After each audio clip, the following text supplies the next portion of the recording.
मला आता ह्या सगळ्याचा खूप कंटाळा आला आहे. काय झालं पुढे तर मला सांगतेच, पण त्याआधी आमचा गॅस संपलेला आहे. त्यामुळे हे असं काहीसे जुगाड चालू आहेत आमचे.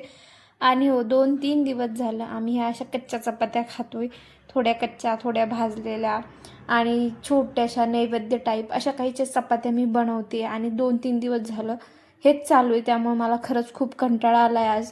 आणि त्यामुळं मी म्हटलं की आज ना मी संध्याकाळी अजिबात स्वयंपाक नाही बनवणार. काय करायचं ते करा. मग त्यांनी ठरवलं की ठीक आहे आपण बाहेर जाऊयात.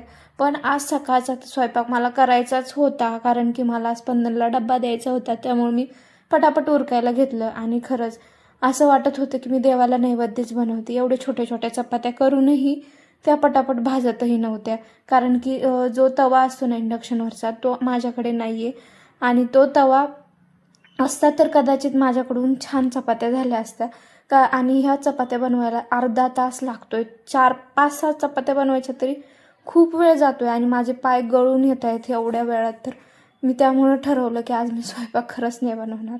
आणि असं काहीसं दुपारचं माझं जेवण होतं, मस्त जेवण केलं, प्रोटीन सगळं प्रोटीन होतं जेवणामध्ये. आणि बघा शाळेतून आल्यावर ह्यांनी पायाला जखम करून घेतली, त्यामुळे त्याला पट्टी लावून दिली होती, तेच त्याच्या मित्राला सांगत होता. चलो बाय.